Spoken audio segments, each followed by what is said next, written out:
Hello दोस्तों, आपका एक बार फिर स्वागत है जीके एक्सप्रेस में। मैं आपका भाई एडवोकेट अजय पूनिया आज फिर कुछ क्वेश्चन लेके आया हूं। दोस्तों, जिंदगी अनमोल है। हर पल, हर क्षण, हर दिन किसी की भलाई में, किसी को कामयाब करने में, किसी की सहायता करने में लगा दीजिए। दोस्तों, जिंदगी का कोई भरोसा नहीं है। आज मैंने मेरी प्रिय मामी जी को खो दिया। शुगर डायबिटीज़ के मरीज थे वो, और मेरा बचपन उनके गोदी में बीता था। तो शाम जिला भिवानी हरियाणा की बात कर रहा हूं। दोस्तों, आज बहुत मन उदास है, लेकिन मैंने वहां भी एक निश्चय किया। उनके अंतिम संस्कार में शामिल होकर मैंने एक निश्चय लिया कि मैं अंतिम सांस तक मेहनत करता रहूंगा। पता नहीं जिंदगी कब शाम हो जाए।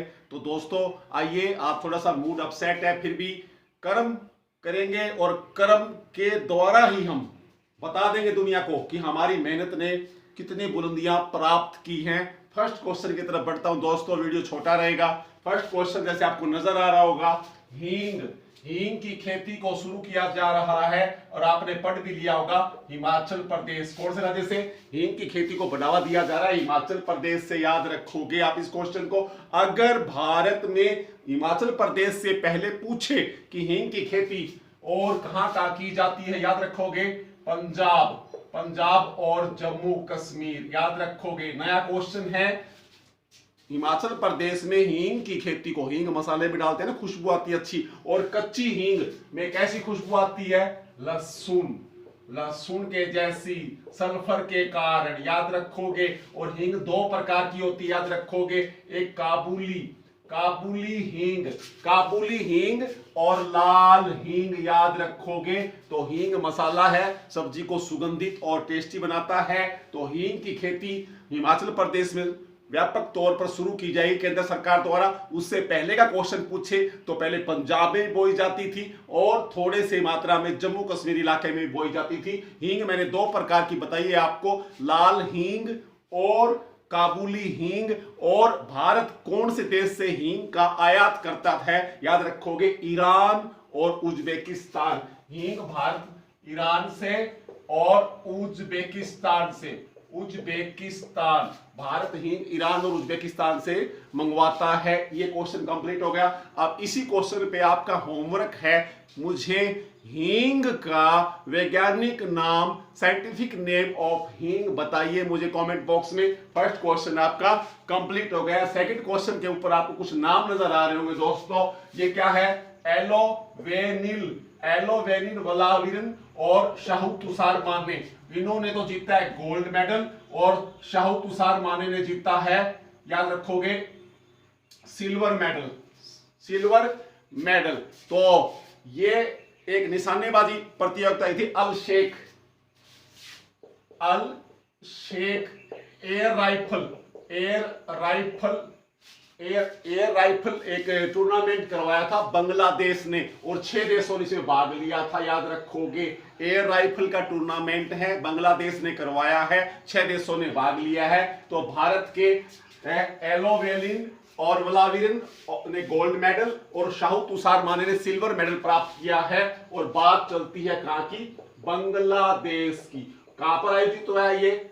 अल शेख international air rifle tournament. Bangladesh में 6 देशों ने भाग लिया है। दोनों लड़कों ने, याद रखोगे, एक नाम ये है, एक ये नजर आ रहा होगा आपको, दोनों ने गोल्ड और सिल्वर मेडल लिए हैं। याद रखोगे। और जब बांग्लादेश याद आता है तो आपको क्या याद आता है जी?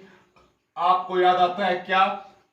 बताओ। बच्चों का क्या कर दिया बांग्लादेश ने? फांसी की सजा कुछ बंद की है क्या? दुष्कर्म के मामलों में फांसी की सजा दी है क्या? जो रेप करेगा उसको फांसी की सजा। बांग्लादेश, याद रखो। और बांग्लादेश ने ही मोदी को अपने अगले स्वतंत्रता दिवस पर मुख्य अतिथि के रूप में बुलाया है। बांग्लादेश, कुछ ऐसा क्वेश्चन मार्केट में चल रहा है, पढ़ना और मुझे डेट बताना कब मोदी को इन्होंने इनवाइट किया है, निमंत्रण दिया है मोदी को। याद रखोगे इस क्वेश्चन को भी। और इसी थर्ड क्वेश्चन पे चलता हूं मैं। राष्ट्रीय एकजुटता दिवस मनाया गया 20 अक्टूबर को। याद रखोगे, राष्ट्रीय एकजुटता दिवस 20 अक्टूबर को, क्योंकि 20 अक्टूबर 1962 को ही चीन ने हमारे ऊपर हमला किया था। याद रखोगे। और 21 नवंबर 1962 तक युद्ध चला था चीन और भारत का। तो इंदिरा गांधी ने, याद रखोगे, इंदिरा गांधी जी ने 1966 में एक कमेटी स्थापित करके लोगों से क्या कहा कि हमें एकजुट रहना है चीन महाशक्ति के खिलाफ, और एकजुटता का भारतीयों ने परिचय दिया था सलाम इंदिरा गांधी जी को। तो वहीं से स्टार्ट हो गया था। 1966 से मनाना शुरू कर रखा है हमने राष्ट्रीय एकजुटता दिवस। चीन ने आक्रमण किया था 20 अक्टूबर 1962 को। 21 नवंबर 1962 तक चीन के साथ हमारा युद्ध चला था, याद रखोगे। तो 1966 में इंदिरा गांधी जी ने फैसला किया कि इस 20 अक्टूबर को एक दिवस बनाएंगे हम हर बार, राष्ट्रीय एकजुटता दिवस। ये क्वेश्चन आपको याद हो गया है। आगे चलते हैं। फिर अजी एक शब्द लिखा है मैंने, संककरा। संककरा क्या है? ये एक कब्रिस्तान है। एक कब्रिस्तान है, और काहिरा में एक कब्रिस्तान है। काहिरा यानी मिस्र की राजधानी है, और काहिरा के दक्षिणी भाग में, मिस्र की राजधानी काहिरा के दक्षिणी भाग के कब्रिस्तान के अंदर एक ताबूत मिला है, लगभग 2500 साल पुराना। तो वहां पर ताबूत मिलते ही जा रहे हैं। जगह का नाम पूछे आपसे, सककरा। सककरा, सककरा कहां पे है? ये काहिरा, मिस्र की राजधानी के दक्षिणी भाग के कब्रिस्तान में एक ताबूत मिला है। उस जगह का नाम है जहां पर यह ताबूत मिला है। और आपको पता है मिस्र का राजा क्या कहलाता था? मिस्र के राजा को कौन सी उपाधि देते थे? फराहो। मिस्र के जो पुराने इजिप्ट के जो राजा हैं उनको कौन सी उपाधि दी जाती थी? फराहो की। याद रखोगे, क्वेश्चन भी इंपॉर्टेंट है।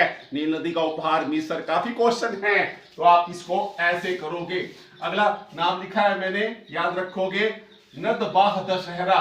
नदबाह दशहरा याद रखो, ये कर्नाटक में येदुरप्पा जो कर्नाटक के मुख्यमंत्री है ना, कर्नाटक के मुख्यमंत्री वीपी येदुरप्पा ने क्या नदबाह दशहरा का आभासी उद्घाटन कर दिया है।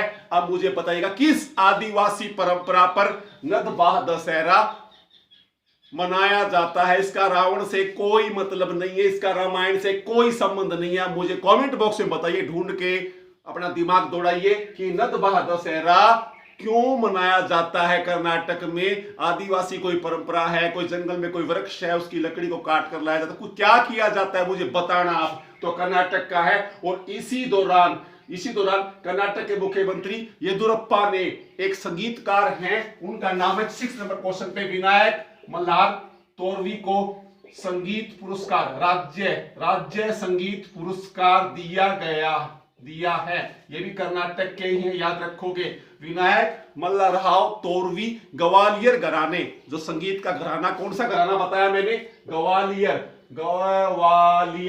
ग्वालियर घराने से संबंध रखते हैं। संगीत म्यूजिक के बारे में बात हो रही है, तो इनको भी येदुरप्पा ने राज्य संगीत पुरस्कार से सम्मानित किया गया। तोरवी साहब को कर्नाटक में, याद रखोगे, ग्वालियर राजघराने से ये संबंधित हैं, याद रखो। अगला क्वेश्चन 7th पे हूं मैं, स्मार्ट सिटी इंडेक्स। इसके अंदर याद रखोगे पूरे संसार में सिंगापुर सिटी 1st नंबर पे।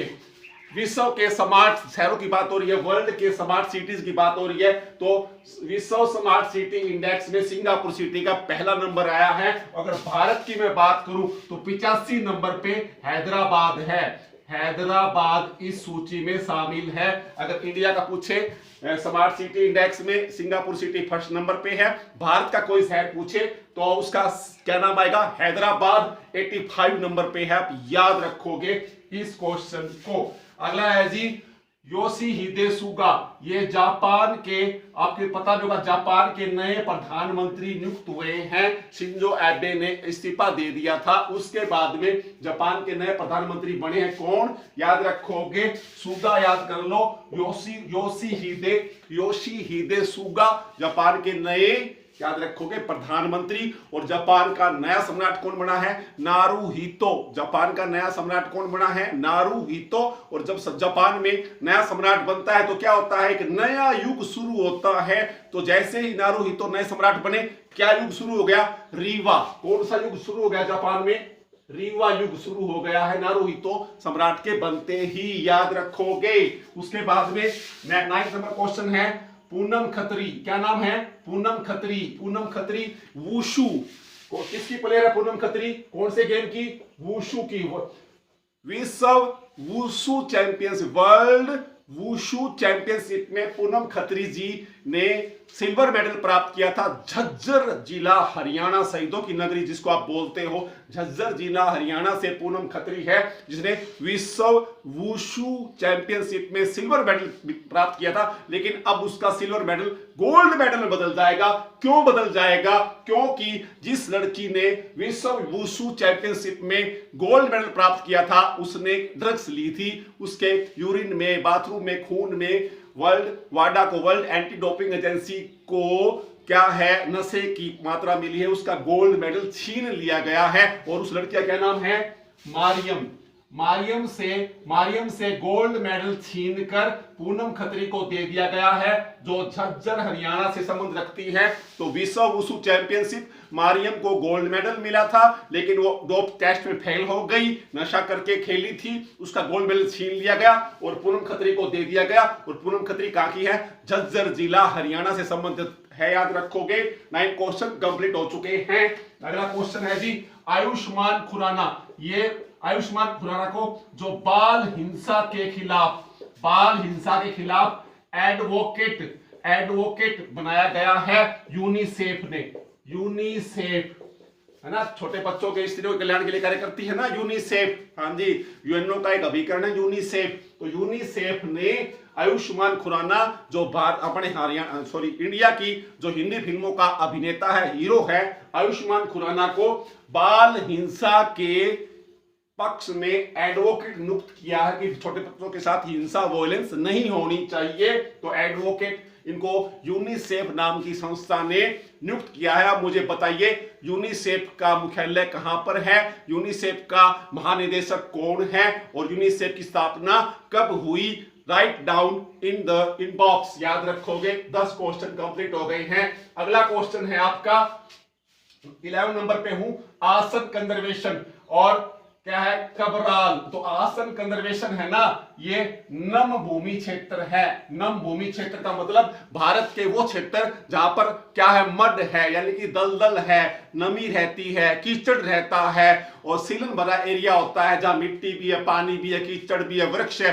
तो इसको नम भूमि क्षेत्र कहते हैं। और इन नम भूमि क्षेत्रों को सुरक्षित रखने के लिए, क्योंकि इसके अंदर भी बहुत सारी क्या होती हैं, बहुत सारे जीव जंतुओं की प्रजातियां सुरक्षित रहती हैं। तो नम भूमि क्षेत्र भारत का एक है। आसन कंजर्वेशन कहां पर है? ये उत्तराखंड में, उत्तराखंड के अंदर है। दूसरा है कबराल। दूसरा क्या है? कबराल। ये कहां पर है? बिहार में। कहां पर है ये?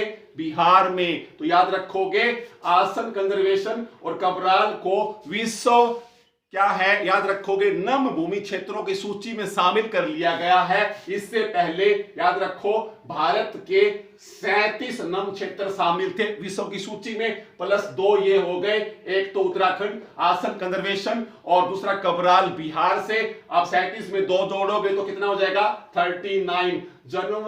जनवरी अगर 2020 तक पूछे तो भारत में कुल नम भूमि क्षेत्र, नम भूमि संरक्षित क्षेत्र कितने थे? 37। लेकिन अब पूछे तो एट प्रेजेंट 2 और जोड़ दिए गए हैं। तो याद रखोगे। और ये संधि पूछे आपसे, नम भूमि संधि कहां पर हुई थी? इसका नाम रामसर नम भूमि क्षेत्र संधि है। और रामसर जो शहर है वो ईरान का है, जहां पर 1971 में विश्व के दलदल भरे क्षेत्रों को, नमी भरे क्षेत्रों को सुरक्षित रखने की एक योजना पास की गई। रामसर शहर ईरान का है, 1971 में वहां पर संधि हुई थी। तो भारत भी इसका सदस्य बना था, याद रखोगे। तो इसी सूची के अंदर 2 भारत के और स्थान जोड़ दिए गए हैं, 39 टोटल हो गए हैं। दोनों का नाम मैंने ऊपर लिख दिया है, राज्य भी लिख दिया है। पहले 37 थे भारत के, अब 2 और जुड़ गए। और रामसर संधि पूछ ले आपसे, 1971 में हुई है, ईरान शहर में है रामसर।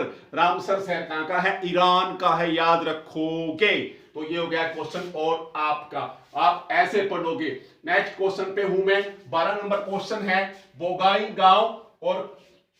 गांव काली बिहू। ये असम है, असम राज्य के बोगाई गांव में एक त्योहार मनाया गया, काली बिहू। और काली की जगह कंगाली बिहू भी आ सकता है। बिहू आपने थर्ड फोर्थ फिफ्थ क्लास में पढ़ा होगा बिहू कहाँ का नृत्य है या बिहू कहाँ का त्योहार है, पोंगल कहाँ का है, गरबा कहाँ का नृत्य, ऐसे क्वेश्चन पढ़े हैं आपने।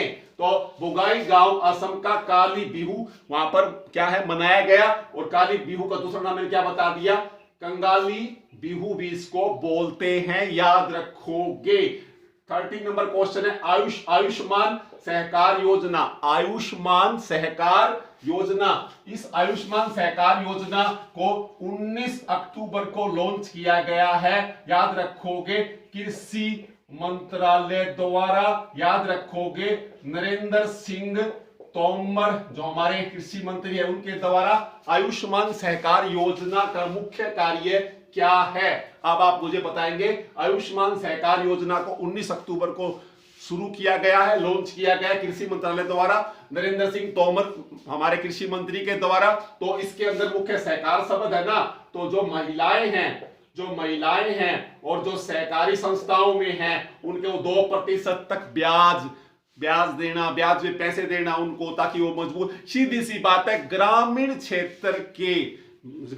क्षेत्र के रूरल एरिया की जो महिलाएं हैं, जो पुरुष हैं, और ग्रामीण क्षेत्र को क्या विकसित करने के लिए आयुष्मान सहकार योजना लागू की गई है।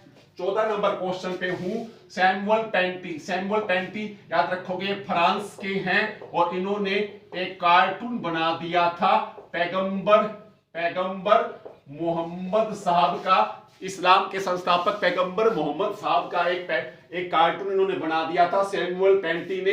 ये एक टीचर थे फ्रांस के, एक अध्यापक थे, और इनकी हत्या कर दी गई थी। और इसी व्यक्ति को, सैमुअल पेंटी को, जिसने इस्लाम के संस्थापक पैगंबर मोहम्मद का एक क्या बनाया था, कार्टून बना दिया था, और अब फ्रांस इसको अपना सर्वोच्च सम्मान देने जा रहा है।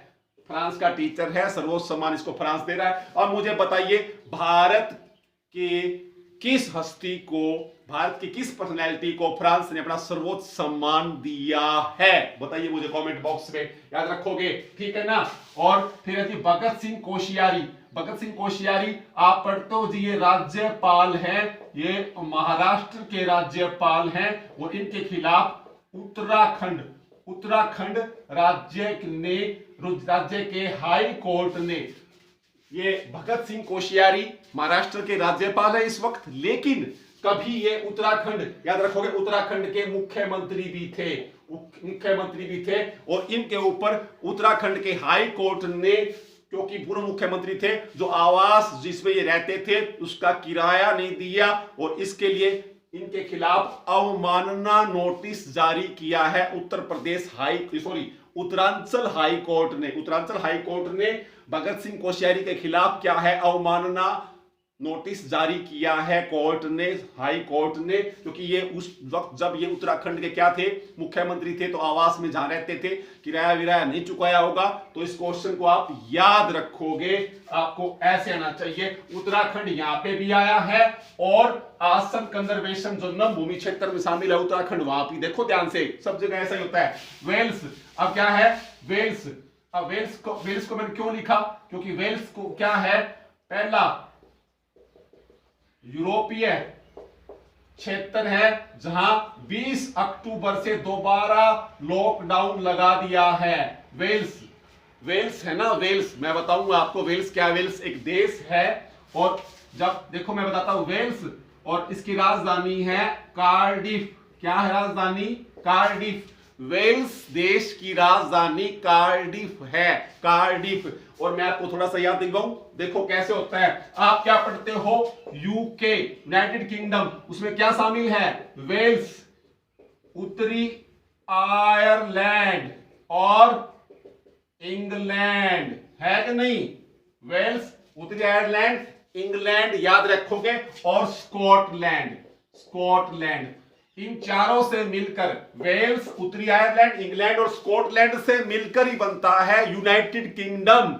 तो याद रखोगे वेल्स यूनाइटेड किंगडम में शामिल है। वेल्स की राजधानी कार्डिफ है, और ये पर्सन आएगा भी कौन सा यूरोपीय भाग या देश है जिसने 20 अक्टूबर से दोबारा लॉकडाउन लगा दिया है, वेल्स ने लगा दिया है, राजधानी कार्डिफ है और यूके का भाग है, याद रखो। फिर है जी आगे चलो, क्या आ गया, नोकिया। नोकिया कंपनी कहां की है, फिनलैंड की, फिनलैंड की कंपनी है नोकिया। और याद रखोगे पे अदा का पेका लुंड मार्क, नोकिया के क्या है ये, याद रखोगे CEO, CEO. Nokia company mobile की है, फिनलैंड की है, याद रखोगे। और इसके नोकिया के सीईओ कौन है, पेक्का, पे आदा का पेक्का लुंड मार्क, पेक्का लुंड मार्क नोकिया के सीईओ है। मैंने क्यों बताया, क्योंकि नोकिया 4G नेटवर्क स्थापित करेगी, याद रखोगे कहां पर, चांद पर, चंद्रमा पर भी 4G नेटवर्क का ठेका दे दिया है नोकिया को। किसने दे दिया है, NAS से, नासा ने नेशनल एरोनॉटिक स्पेस एजेंसी, जो अमेरिका की स्पेस एजेंसी है नासा, याद रखोगे इसने किसको, नोकिया को चांद पर 4G नेटवर्क लगाने का ठेका दे दिया है। और किस प्रोग्राम के तहत, नासा का प्रोग्राम है आर्टेमिस, आर्टेमिस कार्यक्रम है, इसके द्वारा नासा 2025 तक चंद्रमा पर क्या भेजेगा, इंसान को, आदमी को रहने के लिए भेजेगा। आर्टेमिस प्रोग्राम है, नासा का प्रोग्राम है आर्टेमिस, 2025 तक चांद पर महिला और पुरुष को भेजने का प्लान है। और वहां पर 4G नेटवर्क का ठेका नासा ने किसको दे दिया है, आर्टेमिस प्रोग्राम के तहत नोकिया को। नोकिया का मैंने आपको बता ही दिया कौन है, इसका क्या है, पेक्का लुंडमार्क, इसका क्या है, सीईओ है, याद रखोगे भाई। खतरनाक वाले क्वेश्चन चल रहे हैं, ऐसे पढ़ा करो भाई। अब 18 नंबर क्वेश्चन पे है जी, विशेष सुरक्षा बल SSF स्पेशल सिक्योरिटी फोर्स की स्थापना कर दी है उत्तर प्रदेश सरकार ने। और इसका मुख्यालय कहां पर होगा, लखनऊ में, लखनऊ में। स्पेशल सिक्योरिटी फोर्स, विशेष सुरक्षा बल स्पेशल सिक्योरिटी फोर्स लखनऊ में मुख्यालय होगा। और इस बल को एक क्या दिया गया, पावर दी गई है, ये कहीं पर भी बिना वारंट के भी तलाशी ले सकता है। उत्तर प्रदेश में बढ़ती हुई हिंसाओं को, रेप को रोकने के लिए योगी जी ने बना दिया है SSF, लखनऊ में इसका मुख्यालय होगा, याद रखोगे, स्पेशल सिक्योरिटी फोर्स। फिर जी एप्पल म्यूजिक, एप्पल म्यूजिक याद रखोगे, एप्पल कंपनी ने एप्पल म्यूजिक टीवी लॉन्च कर दिया है, जहां पर आप म्यूजिक टीवी अपने एप्पल कंपनी ने, याद रखोगे। और याद रखोगे इसका जो सीईओ कौन है, Tim Cook, Tim Cook, Cook मैंने बोलता ना, बनाना होता है, कुकिंग, कुक बनाना, खाना बनाना। तो टिम कुक एप्पल कंपनी का सीईओ है, ये पर्सन याद रखोगे। और एप्पल कंपनी ने एप्पल म्यूजिक टीवी लॉन्च कर दिया है, जहां पर आप म्यूजिक से संबंधित टीवी है वो, म्यूजिक उस टीवी में आप देख सकते हो। और एप्पल का टिम कुक मैंने सीईओ भी बता दिया है, याद रखोगे। फिर है जी 20 नंबर क्वेश्चन है, पिगी मिशनरी। पिग मैंने सुअर होता है, सुअर, पिग मैंने क्या होता है, सुअर। भारत का सबसे बड़ा सुअर प्रजनन या सुअर प्रजनन, पिग सुअर प्रजनन केंद्र सबसे बड़ा पिगी मिशनरी 220 करोड़ रुपए के साथ मेघालय में, कहां पर शुरू की जा रहा है, मेघालय में। भारत का सबसे बड़ा सुअर प्रजनन केंद्र, सुअर फार्म कहां पर स्थापित किया जा रहा है, मेघालय में। 220 करोड़ रुपए, याद रखोगे, इसका लागत आएगी। फिर मैंने 21 नंबर क्वेश्चन लिखा है, Google plus total, Google cloud और टोटल कंपनी है कहां की, फ्रांस की कंपनी है, जो सनरूफ, जो छतों के ऊपर सोलर लाइट लगाती है, याद रखोगे।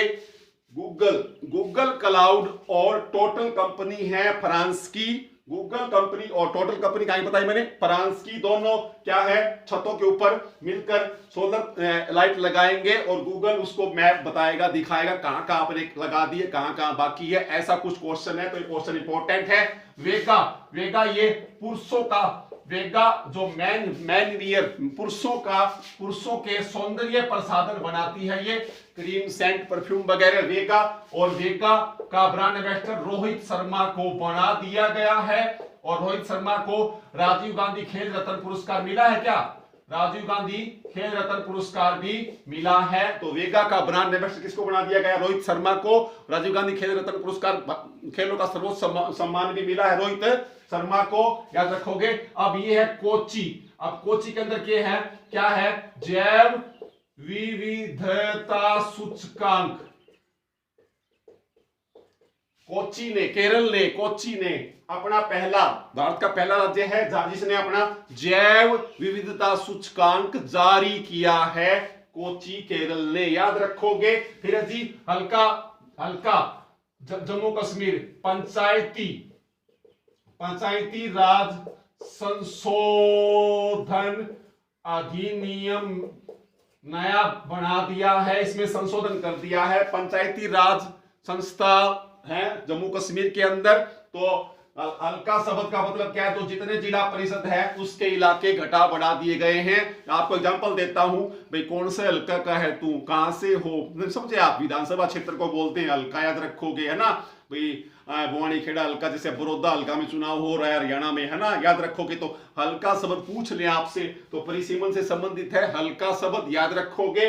और जम्मू कश्मीर से संबंधित याद रखोगे। और वहां पर पंचायती राज संशोधन अधिनियम, उसके अंदर वो सारा परिसीमन क्या बदल दिया गया है। तो दोस्तों ये 23-24 क्वेश्चन थे, उम्मीद है आपको पसंद आए होंगे। Wish you all the best. याद रखो, हर सांस के साथ किसी का भला करना सीखो दोस्तों। अगर आप भला करते हो, उम्मीद मत करो कि वापिस आपका भी कोई भला करेगा, नहीं तो आप किसी का भला नहीं कर पाओगे। इसलिए वन मैन आर्मी बन जाओ। हिम्मत मत बिल्कुल नहीं हारनी भाई। इमोशनल आज ज्यादा हूं मैं, भावुक हो गया हूं थोड़ा सा, तो आज थोड़ा मूड अपसेट है। Wish you all the best. मेहनत जिंदाबाद। जय हिंद।